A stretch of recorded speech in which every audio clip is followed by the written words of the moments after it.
Hi friends, welcome to Felcy Kerala recipe.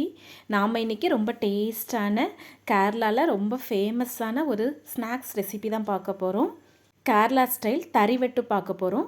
வாங்க வீடியோக்கு போகலாம். அதற்கு முதல்ல 1 கப் அளவுக்கு ரவை எடுத்து வச்சுக்கிடலாம்.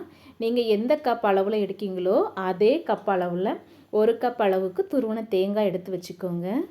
கூடவே 1.5 டீஸ்பூன் கருப்பு எள்ளு, 1 பிஞ்ச் அளவுக்கு உப்பு, 1/2 டீஸ்பூன் சிறுசீரகம், 2 டீஸ்பூன் நெய், இது எல்லாத்தையும் சேர்த்து நல்லா கலந்து விட்டுக்கிடலாம்.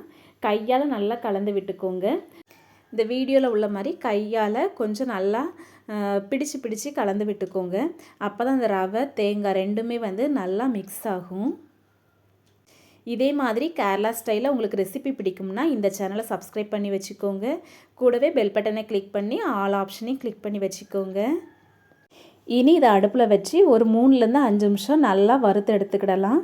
ரவையோட கலர் சேஞ்ச் ஆகிடக்கூடாது. அடுப்பை நல்லா சிம்மில் வச்சுட்டு நல்லா கலந்து விட்டுக்கோங்க. நல்லா கைவிடாமல் கலந்து விட்டுக்கோங்க.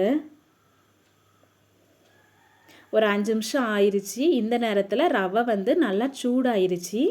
இந்த நேரத்தில் 1 கப் அளவுக்கு சீனி சேர்த்துக்கிடலாம். நான் 1 டேபிள் ஸ்பூன் அளவுக்கு மட்டும் தனியாக எடுத்து வச்சுக்கிடுறேன். சீனியோட அளவு தேவைப்பட்டுச்சுன்னா அதுக்கப்புறம் சேர்த்துக்கிடலாம். கூடவே 1/4 டீஸ்பூன் ஏலக்காய் பொடி சேர்த்துக்கோங்க. இனி இது எல்லாத்தையும் நல்லா கலந்து விட்டுக்கிடலாம். அந்த சீனி ரவை எல்லாம் ஒன்றோட ஒன்று நல்லா மிக்ஸ் ஆகட்டும். இப்போது ஓரளவு ரெடி ஆயிடுச்சு. அந்த சீனி லைட்டாக மெல்ட் ஆகி ரவை கூட சேர்ந்து சூப்பராக ஆயிடுச்சு. இந்த நேரத்தில் ஒரு 5 டேபிள் ஸ்பூன் அளவுக்கு நல்லா கொதிக்க வச்ச தண்ணியை சேர்த்துக்கோங்க. அடுப்பை லோ ஃப்ளேமில் வச்சுட்டே நல்லா கலந்து விட்டுக்கிடலாம். நல்லா தண்ணி ரவை எல்லாமே நல்லா மிக்ஸ் ஆகி கிடைக்கட்டும். ரவை பேனில் இருந்து விட்டு வரணும். அந்த ஸ்டேஜ் வரைக்கும் நம்ம வதக்கி எடுத்துக்கோங்க. இனி இதை அப்படியே மாற்றி வச்சிடலாம். சூடோடையே அடுத்த ப்ராசஸ் பண்ண ஆரம்பிச்சிடலாம். ஒரு சின்ன டம்ளரில் நெய் தடவி வச்சுக்கோங்க. இதில் 2லேருந்து 3 டேபிள் ஸ்பூன் அளவுக்கு நம்ம ரவையை சேர்த்துட்டு நம்ம இடிக்கல் இருக்குல்ல அதை வச்சு நல்லா இடித்து எடுத்துக்கோங்க. இல்லைனா ஸ்பூன் வச்சு கூட நீங்கள் நல்லா அழுத்தி விட்டுக்கிடலாம். இனி இதை அப்படியே வெளியே எடுத்துடலாம். ஈஸியாக வெளியே வந்துடும். இதை லைட் சூடாக இருக்கும் போதே பண்ணிக்கோங்க. அப்போ தான் ரொம்ப ஈஸியாக இருக்கும். இதை புட்டுக்குழல் வச்சு நம்ம பண்ணிக்கிடலாம். எப்போவுமே புட்டுக்கு போடுற மாதிரி அந்த அச்சை உள்ளே போட்டுக்கோங்க. அதுக்கப்புறம் தலைகளை திருப்பிட்டு அந்த அச்சை பிடிச்சு வச்சுக்கோங்க.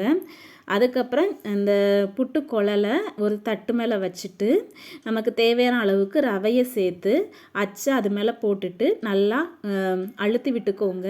அப்போ எல்லாமே ஒரே சைஸாக மாறும். இனி அச்சை வெளியே எடுத்துடலாம். இதே மாதிரி நீங்கள் இடியாப்ப குழல்லையும் பண்ணலாம்.